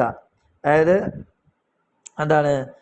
അല്പാൽപമായി ഇങ്ങനെ തുടർന്നുകൊണ്ടേ ഇരിക്കുന്നു എന്നർത്ഥം. ബിൽ ഖറായിനി അതിന് പ്രത്യേകമായ സാഹചര്യ തെളിവുകൾ അഥവാ സാഹചര്യങ്ങൾ അവിടെ ഉണ്ടാകണം. ഇദാ കാന ഫിഅലു മുദാരിയൻ, ഫിഅല് മുദാരിഅൻ കൂടിയാണെങ്കിൽ, ഫിഅല് മുദാരി ആവുകയും അവിടെ അല്പാൽപമായി ഇങ്ങനെ തുടരുന്നു എന്ന ഒരു ആശയത്തിനുള്ള ഒരു സാഹചര്യം അവിടെ അനുവദിക്കുകയും ചെയ്യുന്നുണ്ടെങ്കിൽ ഫിഅലിയ ജുംലയ്ക്ക് അങ്ങനെ ഒരു ഇസ്തിമറാറിൻ്റെ, പൊതുവെ ഇസ്തിമറാർ എന്ന് പറയുന്നത് ഇസ്മിയ ജുംലയുടെ ഒരു ഐക്കണാണ്. അത് ഫിഅലിയ ജുംലയും ഇടയ്ക്കിടയ്ക്ക് ചില സമയത്ത് അതിലും ഉണ്ടാകാറുണ്ട് എന്നാണ് ഇവിടെ പറയുന്നതിൻ്റെ കാരണം. അപ്പോൾ എന്താണ് അതിന് ഉദാഹരണം? ഖൗലി ത്വരീഫ്, ത്വരീഫിൻ്റെ ത്വരീഫ് ബിൻ തമീം ബിൻ അംറുൽ അംബരിയുടെ വാക്കുപോലെ അവക്കുല്ലമാ വറദത് ഉകാല ഖബീലത്തുൻ ബഅസു ഇലയ്യ അരീഫഹും യതവസ്സമു. അവക്കുല്ലമാ വറദത് ഉകാല, ഉകാല ചന്തയിൽ വരുമ്പോഴെല്ലാം, കബീലത്തുൻ ഓരോരോ കബീലകൾ വരുമ്പോഴെല്ലാം, ബഅസു ഇലയ്യ അവർ എൻ്റെ അടുക്കലേക്ക് അയക്കും, അരീഫഹും അവരുടെ നേതാവിനെ, യതവസ്സമു അന്വേഷിക്കുന്നതിന് വേണ്ടി എന്നർത്ഥം. അപ്പോൾ ഇവിടെ എന്താണ്? വരുമ്പോഴെല്ലാം, ഇവിടെ വറദത്ത് എന്ന് പറയുമ്പോൾ ഇവിടെ യതവസ്സമു, യതവസ്സമാണ് ഇവിടുത്തെ ഫിഅൽ മുദാരിയാണ്. ഇവിടുത്തെ സാഹചര്യം നമുക്ക് മനസ്സിലാക്കി തരുന്നുണ്ട്. ചന്തയിലേക്ക് ഇങ്ങനെ ഓരോരോ സംഘവും വന്നുകൊണ്ടേയിരിക്കും. അപ്പം ഇങ്ങനെ അല്പാൽപമായി അതിങ്ങനെ തുറന്നുകൊണ്ടേ ഇരിക്കുകയാണ്. ഒരു സംഘം വന്നു, പിന്നെ അടുത്ത സംഘം വരുന്നു, പിന്നെ ഇങ്ങനെ. അപ്പോൾ ആ സാഹചര്യം നമുക്ക് മനസ്സിലാക്കി തരുന്നു. യതവസ്സമു ഇങ്ങനെ എന്താണ്? ആ സംഘത്തിൻ്റെ തലവൻ വന്നിട്ട് ഇങ്ങനെ ഇവിടുത്തെ കാര്യങ്ങളെക്കുറിച്ച്, നമ്മളൊരു ജമാഅത്തിൽ പോകുമ്പോൾ ഖുസൂസി മുലാഖാത്തൊക്കെ പോകുന്ന പോലെ ഖുസൂസിയായിട്ട് അവിടെ ഒരാളെ കാണുന്നു, എന്നിട്ട് കാര്യങ്ങൾ അവിടെ നമ്മൾ വന്നതിൻ്റെ ആഗമനോദ്ദേശിയൊക്കെ നമ്മൾ ബോധ്യപ്പെടുത്തുമല്ലോ. ഇതേപോലെ ഓരോ കബീല വരുമ്പോഴും അവരുടെ നേതാക്കന്മാർ വന്നിട്ട് എന്നെ എന്ത് ചെയ്യും? വന്ന് കണ്ട് കാര്യങ്ങളൊക്കെ അന്വേഷിച്ച് നിജസ്ഥിതിയെല്ലാം മനസ്സിലാക്കുക. അപ്പോൾ അത് തുടർന്നുകൊണ്ടേ ഇരിക്കുമെന്നാണ് പറഞ്ഞത്. കാരണം ഇവിടെ സാഹചര്യം മനസ്സിലാക്കി തരുന്നുണ്ട്. ചന്ത എന്ന് പറയുമ്പോൾ നമുക്കറിയാം ഓരോരോ സംഘങ്ങൾ വന്നുകൊണ്ടേ ഇരിക്കും. അപ്പോൾ എന്താണ്? എൻ്റെ അടുക്കലേക്ക് അവരുടെ നേതാക്കന്മാർ വന്നുകൊണ്ട് അവർ അന്വേഷിക്കുന്നു, അതും തുറന്നുകൊണ്ടേയിരിക്കും. അപ്പോൾ സാഹചര്യ തെളിവുണ്ട്, മുദാരിയാണ്. അതുകൊണ്ട് ഇസ്തിമറാർ തജദ്ദീദ് ഇവിടെ ഫിഅലിൽ കാണാൻ കഴിയുന്നുണ്ട്. വസാനിദ് രണ്ടാമത്തത് അഥവാ ഫിഅൽ ഇസ്മിയ ജുംല മൗദൂഅത്തുൻ, അത് നിശ്ചയിക്കപ്പെടൽ മുജറദ് സുബൂത്തിൽ മുസ്നദി ലിൽ മുസ്നദി ഇലൈഹി, അത് അടിസ്ഥാനപരമായി നിശ്ചയിക്കപ്പെട്ടിരിക്കുന്നത് മുസ്നദ് ഇലൈഹിക്ക് മുസ്നദ് സ്ഥിരപ്പെട്ടു എന്ന് അറിയിക്കാൻ വേണ്ടി മാത്രമാണ്. മുസ്നദ് ഇലൈഹിക്ക് മുസ്നദ് സ്ഥിരപ്പെട്ടു എന്നറിയിക്കാൻ വേണ്ടിയാണ് രണ്ടാമത്തെ നിശ്ചയിക്കപ്പെട്ടിരിക്കുന്നത്. എന്നുവെച്ചാൽ സെയ്ദിൻ ഖായിമുൻ, ഖിയാമ് സെയ്ദിനുണ്ട് എന്നറിയിക്കലാണ് അവിടെ ഉദ്ദേശം. നഹു അശംസു മുദിയത്തുൻ, സൂര്യൻ പ്രകാശിക്കുന്നതാണ്. വഖത്ത് തുഫീദുൽ ഇസ്തിമറാറ, ചിലപ്പോൾ ഇസ്മിയ ജുംല എന്ത് ചെയ്യും? ഇസ്തിമറാറിനെ പ്രദാനം ചെയ്യാറുണ്ട്. എന്ന് പറഞ്ഞാൽ തുടർച്ചയായി എന്ത് ചെയ്യുക? വരുന്നു എന്നുള്ള അർത്ഥം വരും. ബിൽ ഖറായിനി, അവിടെ സാഹചര്യ തെളിവ് ഉണ്ടാകണം. ഇദാലം യകുൻ ഫി ഖബരിഹ ഫിഅലുൻ, ആ ഖബറിൽ അഥവാ ഇസ്മിയ ജുംലയുടെ ഖബറിൽ ഇസ്മും വരാം ഫിഅലും വരാം. ഖബറിൽ ഫിഅല് വരാത്തപ്പോൾ ആണ് ഈ പറയപ്പെട്ട കാര്യം. അഥവാ ഫിഅല് വരാതിരിക്കുകയും ഖരീന അവിടെ ഉണ്ടാവുകയും ചെയ്താൽ ഒരു ഇസ്തിമറാർ നമുക്ക് കാണാനും വായിക്കാനും കഴിയും. ഉദാഹരണം അൽ ഇൽമു നാഫിഉൻ, ഇൽമ് എപ്പോഴും പ്രയോജനം ചെയ്യുന്നതാണ്. അതായത് ഇന്ന് പ്രയോജനം ചെയ്ത് നാളെ ചെയ്യാതിരിക്കും, അങ്ങനെയല്ല. നിരന്തരമായി ആർക്ക് അറിവുണ്ടോ അത് അവരുടെ ജീവിതത്തിൽ എന്താണ്? നിരന്തരമായി പ്രയോജനം നൽകിക്കൊണ്ടേയിരിക്കും എന്നുള്ള ഒരു മീനിങ് ആണ് അവിടെ ഇൽമു നാഫിഉനുള്ളത്. പിന്നെ അപ്പോൾ ചുരുക്കത്തിൽ എന്ത് മനസ്സിലായി? ഫിഅലിയ ജുംല എന്താണ്? ഈ പറയപ്പെട്ടതുപോലെ ഒരു ഷോർട്ട് ആയിട്ട് സംക്ഷിപ്തമായിട്ട് പ്രത്യേകമായ കാലഘട്ടത്തിൽ ഒരു പ്രവൃത്തി ഉണ്ടായി എന്നറിയിക്കാനാണ്. അഥവാ ഇല്ലാതിരുന്നൊരു പ്രവൃത്തി പുതുതായിട്ടുണ്ടായി എന്ന് കാണിക്കാൻ വേണ്ടി. തജദ്ദുദിൻ്റെ മീനിങ് ആണ് ഫിഅലിൽ ആത്യന്തികമായിട്ടുള്ളത്. പക്ഷേ ചില സമയത്ത് മുദാരിയായ ഫിഅല് ആണെങ്കിൽ അവിടെ സാഹചര്യ തെളിവുകളും കൂടി നമുക്ക് അവിടെ അനുവദിക്കുന്നുണ്ടെങ്കിൽ ഫിഅലിൽ ഈ പറഞ്ഞ അല്പാൽപമായ ഒരു സ്ഥിരത, തുടർച്ച ഒരു ആയിക്കൊണ്ടേ ഇരുന്നു എന്നുള്ള ഒരു മീനിങ് അവിടെ കിട്ടും. ഇസ്മിൽ എന്താണ്? അസുബൂത്താണ് എന്താണ് ഒന്നാമത്തെ അതിൻ്റെ മീനിങ്. അഥവാ മുസ്നദ് ഇലഹിക്ക് മുസ്നദ് സ്ഥിരപ്പെട്ടിരിക്കുന്നു എന്നുള്ള ആ ഒരു നോർമലായിട്ടുള്ള മീനിങ്. പക്ഷേ തെളിവുണ്ടെങ്കിൽ, സാഹചര്യ തെളിവുണ്ടെങ്കിൽ, ഖബറിൽ ഫിഅലില്ല എങ്കിൽ അവിടെ നിരന്തരമായി എന്നുള്ള അർത്ഥം കിട്ടുന്നതാണ്. അതാണ് ഇവിടെ നമ്മൾ പറഞ്ഞത്. അപ്പോൾ നമ്മൾ എന്താണ് ഖബറിനെ പറ്റി ആദ്യം ഖബർ ഇൻഷാനെ പറ്റി പരിചയപ്പെടുത്തി. ശേഷം ഖബറിൻ്റെ എന്ത് ചെയ്യുക 1-2 സീക്വൻസുകൾ പരിചയപ്പെടുത്തിയിട്ട് ഖബറിനെ 2 ജുംലകളെ പരിചയപ്പെടുത്തി. ഇനി ഖബറിൽ എന്താണ് നമ്മൾ ഖബരിയ ജുംലയിൽ എന്താണ് നമ്മൾ അവതരിപ്പിക്കുക, നമ്മളുടെ ഒരു പ്രസൻറ്റേഷൻ എന്താണ് എന്നാണ് ഇവിടെ ഇനി അടുത്ത് പറയാൻ പോകുന്നത്. അടുത്ത ഒരു ഫ്രെയിമിലേക്ക് നമ്മൾ പോവുകയാണ്. വൽ അസ്ലു ഫിൽ ഖബരി, ഖബറിൻ്റെ അടിസ്ഥാനം അയ്യുൽഖ, അത് എന്താണ് വാക്യം അത് അവതരിപ്പിക്കപ്പെടലാണ്. ലിഫാദത്തിൽ മുഖാത്തബി, മുഖാത്തബിന് പ്രദാനം ചെയ്യുക, ഷെയർ ചെയ്യുക, അൽ ഹുക്മ ഒരു വിവരത്തെ, അല്ലതി ആ വിവരം, തളമ്മനത്തുഹു അത് ഉൾക്കൊള്ളിച്ചിരിക്കുന്നു, അൽ ജുംലത്തു ജുംല, ജുംല ഉൾക്കൊള്ളിച്ചിരിക്കുന്ന ഒരു വിവരം. ആ വിവരം മുഖാത്തബിന് അറിവില്ലാത്ത ഒരു വിവരമാണ്. ആ അറിവില്ലാത്ത വിവരത്തെ മുഖാത്തബിന് അറിയിച്ചു കൊടുക്കുക, പറഞ്ഞു കൊടുക്കുക, ഷെയർ ചെയ്യുക എന്നുള്ളതാണ് മൗലികമായി ഖബരിയായ ഒരു വാക്യത്തിൻ്റെ എന്താണ് ആശയം, അടിസ്ഥാനം എന്ന് പറയുകയാണ്. ഉദാഹരണ കമാഫി ഖൗല, നമ്മുടെ വാക്ക് പോലെ ഹലറൽ അമീറു, എന്താണ് അമീർ എത്തിയിട്ടുണ്ട് കേട്ടോ എന്ന് പറഞ്ഞാൽ, ഉദാഹരണത്തിന് കല്യാണ ചെറുക്കൻ ഈ പറഞ്ഞതുപോലെ വരും. അപ്പോൾ നമ്മൾ ഖത്തീബ് ഉസ്താദ് പറഞ്ഞിരുന്നു കല്യാണ ചെറുക്കൻ വന്നാന്ന് അറിയിക്കണം, ഞാൻ റൂമിലാണുള്ളത്, പള്ളിയിലേക്ക് ഇറങ്ങി വരാനാണ്. അപ്പോൾ നമ്മൾ എന്ത് ചെയ്യും, കല്യാണ ചെറുക്കൻ വരുമ്പോൾ ഉസ്താദ് റൂമിൽ എന്ത് ചെയ്യാണ്, ഖുതുബ പ്രാക്ടീസ് ചെയ്യാണ്, അല്ലെങ്കിൽ എന്താണ് വിവാഹത്തിന് മുമ്പുള്ള എന്തെങ്കിലും നസീഹത്ത് പ്രാക്ടീസ് ചെയ്യാണ്. അപ്പോൾ ചെറുക്കൻ വരുമ്പോൾ അവിടെ നിന്ന് വിളിച്ചു പറയും, ഉസ്താദെ എന്താണ് ഹലർ അൽ അറൂസ് അല്ലേ, ചെറുക്കൻ ഇവിടെ എന്ത് ചെയ്തിട്ടുണ്ട്, എത്തിയിട്ടുണ്ട്. അപ്പോൾ അത് ഉസ്താദിന് അറിയില്ല, ചെറുക്കൻ വന്നാൽ പറയണമെന്ന് പറഞ്ഞിരിക്കുകയുമാണ്. അപ്പോൾ ആ ചെറുക്കൻ വന്ന ആ അറിവ് ഉസ്താദിന് എന്താണ്, ആ അറിയാത്ത അറിവ് ആ ഉസ്താദിന് എന്താണ്, എല്ലാം എന്ത് ചെയ്യുക, അറിവുള്ള ധാരാളം അറിവുള്ള ഉസ്താദിന് പക്ഷേ ചെറുക്കൻ വന്നതിനെ പറ്റി അറിവില്ല. അപ്പോൾ ആ മുഖാത്തബായ ഉസ്താദിന് ആ ജുംല ഉൾക്കൊള്ളിക്കുന്നത്, ആ ചെറുക്കൻ വന്നു, മണവാളൻ വന്നു, എന്താണ് പുതുമണവാളൻ വന്നു എന്നുള്ള ആ ആശയം അത് ഷെയർ ചെയ്യുകയാണ് ഉസ്താദിലേക്ക്. ഇതാണ് ഒന്നാമത്തെ ഖബരിയ ജുംലയുടെ ഒന്നാമത്തെ അതിൻ്റെ പ്രസൻറ്റേഷൻ്റെ ഒരു എന്താണ് അതിൻ്റെ ഒരു വികാരം ഇതാണ്, അതിൻ്റെ ഒരു അടിസ്ഥാനം ഇതാണ്.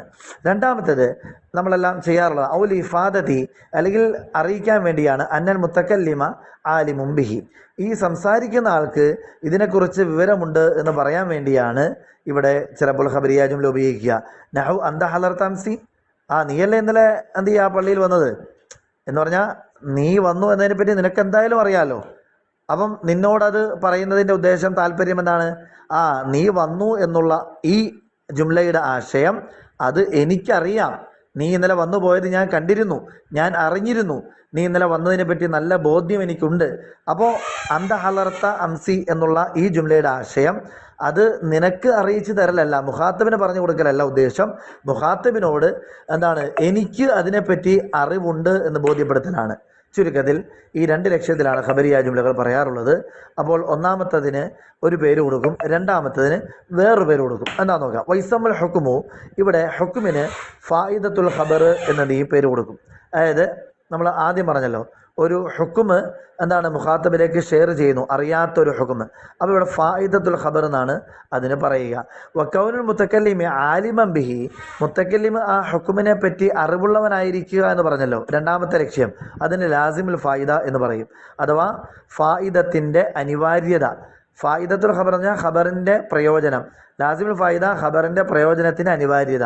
ഒരു ചുരുക്കി പറഞ്ഞാൽ എന്താണ്, ഫായിദത്തുൽ ഖബറിന് വേണ്ടിയായിരിക്കും ഒന്നുകിൽ എന്താണ് ഖബരിയ ജുംല എന്ത് ചെയ്യുക പ്രസൻറ്റ് ചെയ്യുക, അല്ലെങ്കിൽ ലാസിമു ഫായിദത്തുൽ ഖബറിന് വേണ്ടിയായിരിക്കും, അഥവാ ലാസിമുൽ ഫായിദത്തിന് വേണ്ടിയായിരിക്കും ഇസ്മിയ ഖബരിയ ജുംല പ്രസൻറ്റ് ചെയ്യുന്നത്.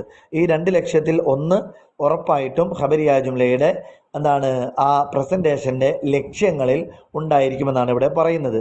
ഏതായാലും നമുക്ക് ഇവിടെ എന്താണ് ഖബരിയ ജുംലയുടെ അതിൻ്റെ ആദ്യം ഖബർ ഇൻഷാ എന്നുള്ള 2 മുഖം പരിചയപ്പെടുത്തി. ശേഷം ഖബരിയായ ആ കലാമിലുള്ള സിദ്ഖ് കദിബിനെ പറ്റി എന്ത് ചെയ്യുക ഒന്ന് ബോധ്യപ്പെടുത്തി. ശേഷം എന്ത് ചെയ്യുക ഖബരിയായ ആ കലാമിലെ 2 ഘടകങ്ങൾ മുസ്നദിലേക്ക് ബോധ്യപ്പെടുത്തി. ശേഷം ഖബരിയായ കലാമിലെ 2 ജുംലകളുടെ ആ ഒരു മുഖം പരിചയപ്പെടുത്തി. ശേഷം ആ മുഖങ്ങളുടെ എന്താണ് അതിൻ്റെ മാനറിസങ്ങൾ പരിചയപ്പെടുത്തി, അഥവാ ജുംല ഫിഅലിയാണെങ്കിൽ എന്ത് മാനറിസമാണ്, ജുംല ഇസ്മി ആണെങ്കിൽ എന്ത് മാനറിസമാണ്. അത് കഴിഞ്ഞാൽ അവസാനമായിട്ട് ഖബരിയ ജുംലയുടെ മൗലികമായ അതിൻ്റെ എന്താണ് അതിൻ്റെ പ്രസൻറ്റേഷൻ, അതിൻ്റെ പ്ലാറ്റ്ഫോം, അതിൻ്റെ പർപ്പസ് എന്താണ് എന്ന രണ്ട് കാര്യങ്ങളാണ് എന്നും പറഞ്ഞ് പരിചയപ്പെടുത്തി.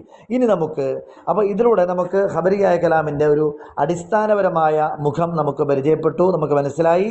ഇനി നമുക്ക് അതിൻ്റെ സമാന്തരമായ അഥവാ ഇനി ഖബരിയായ കലാം ഇത് അടിസ്ഥാനപരമായി ഇങ്ങനെ ഇന്ന കാര്യങ്ങൾക്കാണ് പ്രയോജനപ്പെടുന്നത്, ഉപകരിക്കുന്നത്, ഉപയോഗപ്പെടുത്തുന്നത് എങ്കിലും അതിന് സമാന്തരമായ മറ്റു പല അർത്ഥങ്ങളുമുണ്ട്. മറ്റു പല അർത്ഥങ്ങളിലും ആശയങ്ങളിലും ശൈലികളിലും ഈ ഖബരിയായ കലാമിനെ അഥവാ ഖബരിയായ കലാമിൻ്റെ അടിസ്ഥാനാശയമല്ലാത്ത മറ്റാശയങ്ങൾക്ക് വേണ്ടി ഖബരിയായ കലാം വരാറുണ്ട് എന്നാണ് പറയുന്നത്. ഉദാഹരണം പറയുകയാണെങ്കിൽ ഉദാഹരണത്തിന് ഒരു കൈക്കോട്ട് കിടക്കുകയാണ്, വീടിൻ്റെ മുറ്റത്ത് ഒരു കൈക്കോട്ട് കിടക്കുന്നു.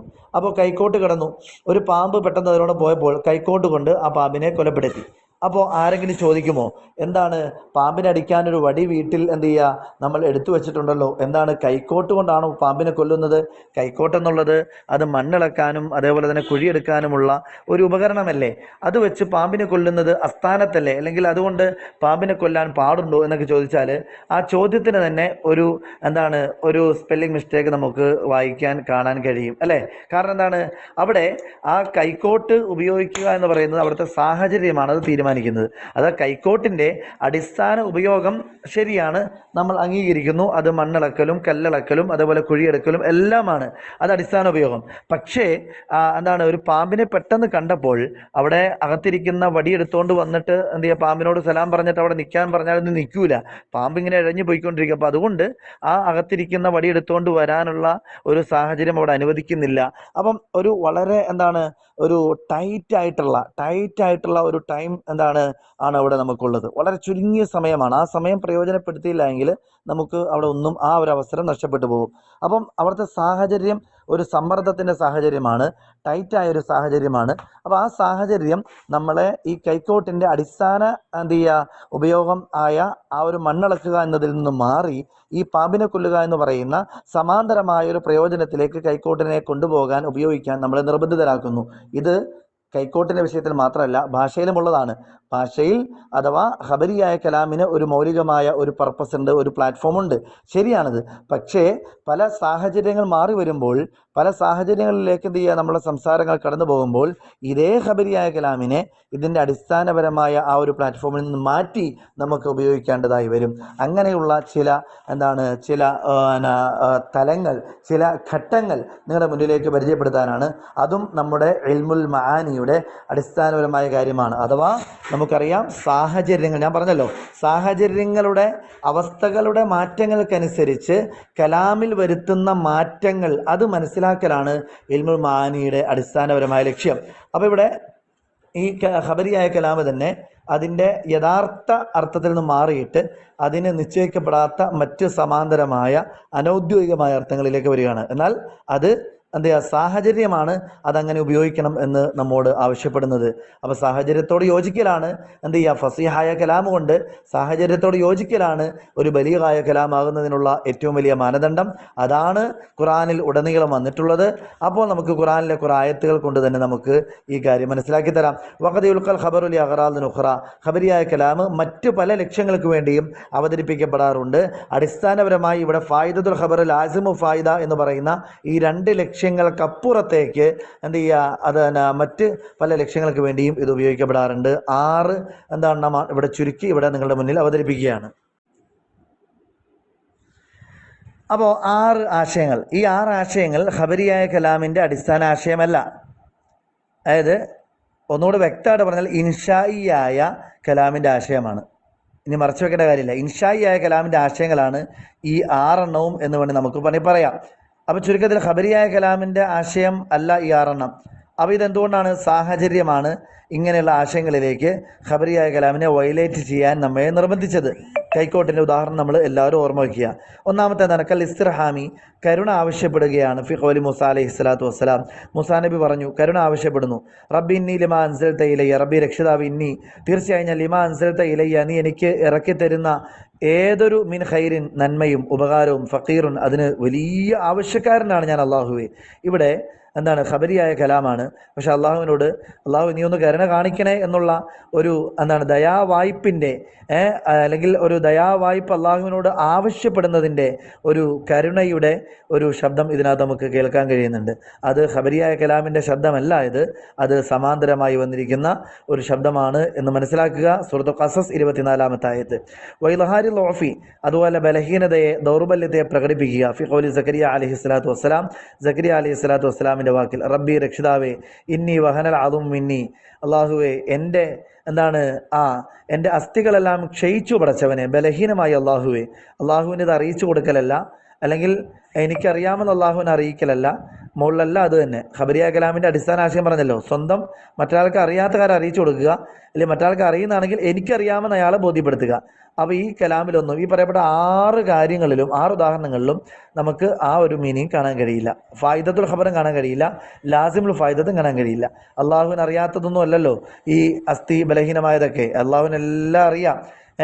അപ്പോൾ അള്ളാഹുവിനെ അറിയിച്ചു കൊടുക്കലല്ല. പിന്നെ അള്ളാഹുവിന് അറിയാമെന്ന് അല്ല, എനിക്കറിയാമെന്ന് അള്ളാഹുവിനെ അറിയിക്കലും അതുമല്ല. ഇവിടെ അള്ളാഹുവിനോട് തൻ്റെ ബലഹീനത പ്രകടിപ്പിക്കുകയാണ് സക്കരിയ നബി അലൈഹി സ്വലാത്തു വസ്സലാം. അടുത്ത ഇൽഹാർ തഹസ്സുരി ഫി ഖൗലി ഇമ്രാത്തി ഇമ്രാൻ്റെ ഭാര്യയുടെ വാക്കിൽ ഒരു ഖേദപ്രകടനം നമുക്ക് കാണാം. റബ്ബി രക്ഷിതാവ് ഇന്നി വലഅതുഹ ഉൻസ, ഞാനൊരു പെണ്ണിനെ പ്രസവിച്ചു പോയി പടച്ചവനെ. വല്ലാഹു അലമു ബിമാ വലഅത്, അള്ളാഹ് തന്നെ അവിടെ പറയുന്നുണ്ട് ആ പ്രസവിച്ചത് ഏത് കുട്ടിയാണെന്ന് അള്ളാഹ്ക്ക് നന്നായിട്ടറിയാം.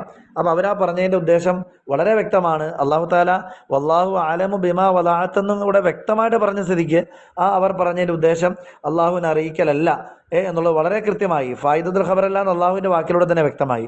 ലാസിമുൽ ഫായിദത്തും അല്ല, അല്ലേ? അതായത് എന്ത് ചെയ്യുക, പെണ്ണാണ് പ്രസവിച്ചതെന്നുള്ള എനിക്കറിയാമെന്ന് അള്ളാഹുവിനെ അറിയിക്കലല്ല അവിടെ.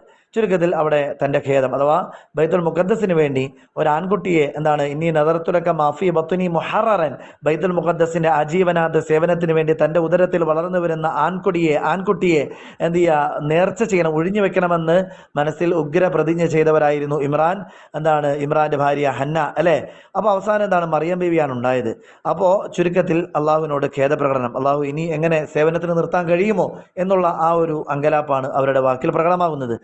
അടുത്ത വിൽഹാറുൽ ഫറഹിബ് മുഖറിൻ വശമാത്തതി ബി മുദ്ബിരിൻ, അതായത് ആസന്നമായ വിജയത്തിനെ കുറിച്ചുള്ള സന്തോഷം പ്രകടിപ്പിക്കുക. അതുപോലെ തന്നെ എന്ത് ചെയ്യുക, പെയ്തൊഴിഞ്ഞു പോയ ആ ഒരു പരാജയം, അതിനെപ്പറ്റിയും എന്ത് ചെയ്യുക, അതായത് പരാജയം പുറകോട്ടും പോയി വിജയം ഇതാ ആസന്നമാവുകയും ചെയ്യുന്നു. അപ്പോൾ ഒരു സന്തോഷം പ്രകടിപ്പിക്കാനും. ഖുൽ ജാ അൽ ഹഖ് വസഹഖൽ ബാത്തിൽ, അള്ളാഹുവിൻ്റെ വാക്ക്, സത്യം പുലർന്നു, മിഥ്യ തകരേണ്ടതു തന്നെ എന്നുള്ളൊരായത്തുണ്ട് സൂറത്ത് ഇസ്രായിൽ. അവിടെ സത്യം പുലർന്നു അല്ലെങ്കിൽ മിഥ്യ തകർന്നു എന്ന് പറയുന്നത് ആസന്നമായൊരു വിജയം അവിടെ വരാൻ പോവുകയാണ്. അതുപോലെ പരാജയം അതിങ്ങനെ ആ കാർമേഘം ഒഴിഞ്ഞു പോവുകയാണ് എന്നിവിടെ ഒരു സന്തോഷ പ്രകടനമാണ് ആ വാക്കിൽ അള്ളാഹു താല സത്യവിശ്വാസികൾക്ക് പകർന്നു നൽകുന്നത്. 5-ാമത്തെ വിൽഹാർ സുറൂരി ഫി ഖൗലിക, നിന്റെ വാക്കിൽ സന്തോഷം പ്രകടിപ്പിക്കാൻ. അഖൽത ജായിസത തഖദ്ദും ലിമൻ യഅലമു ദാലിക, അല്ലേ? അഖൽതു ജായിസത തഖദ്ദും, ഞാൻ 1-ാം സ്ഥാനം കരസ്ഥമാക്കി, അല്ലേ എന്ന് ഞാൻ പറയും. ലിമൻ യഅലമു ദാലിക, അറിയുന്ന ആളോടാ പറയുന്നത്. അപ്പോൾ ചുരുക്കത്തിൽ അറിയുന്ന ആളോട് പറയുമ്പോൾ എന്തായാലും അയാൾക്ക് അറിയിച്ചു കൊടുക്കലല്ല ഉദ്ദേശം. അപ്പോൾ ഇവിടെ ഞാൻ ഫസ്റ്റ് മേടിച്ചു, വാപ്പയോട് പറയാണെന്ന് വിചാരിക്കുക, വാപ്പ ഞാൻ 1-ാം സ്ഥാനം മേടിച്ചു, ഞാൻ ഗുഡ് വാങ്ങിച്ചു.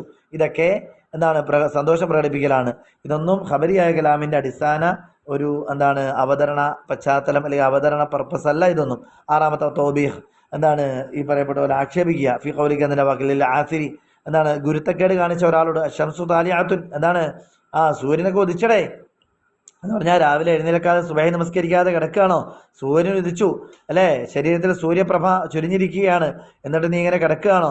അപ്പോൾ സൂര്യൻ ഉദിച്ചു എന്ന് പറഞ്ഞു കൊടുക്കലല്ല, ഇത്രയും നേരമായിട്ട് നീ അല്ലേ നമസ്കരിക്കാതെ എഴുന്നേൽക്കാതെ ഒരു മടിയനായി അലസനായി മൂഢനായി കഴിയുന്നത് എന്നൊക്കെ ഒരു ആക്ഷേപമാണ് ഇതിനകത്ത് ഉള്ളത്. ഏതായാലും ഖബരിയായ കലാമിനെ പറ്റി നമുക്ക് വളരെ മനോഹരമായ ഒരു ചിത്രം ഇവിടെ നമുക്ക് കിട്ടിയിരിക്കുന്നു എന്ന് തന്നെ പറയാം. അഥവാ അതിൻ്റെ അടിസ്ഥാനപരമായിട്ടുള്ള മീനിങ്, അതിൻ്റെ അവതരണ പർപ്പസ് നമുക്ക് കിട്ടി. ഒപ്പം തന്നെ നമുക്ക് ഖബരിയായ കലാം ആ സാഹചര്യത്തിൻ്റെ താല്പര്യം പരിഗണിച്ചുകൊണ്ട് ഖബരിയായ കലാമിനെ അടിസ്ഥാനപരമായ അതിൻ്റെ മീനിങ്ങിൽ നിന്നും മറ്റു മീനിങ്ങുകളിലേക്ക് ഡൈവേർട്ട് ചെയ്യുന്നത്, വയലേറ്റ് ചെയ്യുന്നതിനെ പറ്റി നമുക്കിവിടെ കാണാൻ കഴിഞ്ഞു. ഇതെല്ലാം മനസ്സിലാക്കി തരുന്നത് സാഹചര്യങ്ങളാണ് ഒരു കലാമിനെ പല രൂപത്തിൽ ഇവിടെ കൊണ്ടുവരാൻ ചെയ്യുന്നത്, അല്ലേ? ഖബരിയായ കലാമിനെ ഖബരിയായ ജുംലയിൽ ഖബരിയായ കലാമിനെ അത് ഖബരിയായ കലാമിൻ്റെ ആശയമല്ലാത്ത മറ്റാശയത്തിലേക്ക് കൊണ്ടുവന്നതും അവിടെ എല്ലാം സാഹചര്യത്തിൻ്റെ താല്പര്യമാണ് അവിടെ മുന്നിട്ട് നിൽക്കുന്നത്, അവിടെ ശ്രദ്ധേയമാകുന്നത്. ഇനി നമുക്ക് ഖബറിനെ പറ്റി ഒരു കാര്യം കൂടി പറഞ്ഞുകൊണ്ട് നമുക്ക് ഇൻഷായിലേക്ക് കിടക്കാമെന്നാണ് മുസ്തനിഫ് പറയുന്നത്. ഒരു കാര്യം കൂടി ഖബറിനെ പറ്റി വളരെ ഇമ്പോർട്ടൻ്റ് ആയിട്ടുള്ള ഒരു കാര്യമാണ്. ഖബറിൻ്റെ 3 വിഭാഗമായിട്ട് ഖബരിയായ കലാമിനെ തിരിക്കുന്ന വളരെ പ്രധാനപ്പെട്ട ഒരു ശ്രദ്ധേയമായ ഒരു പാർട്ടാണ് ഇനി നമ്മൾ കിടക്കാൻ പോകുന്നത്.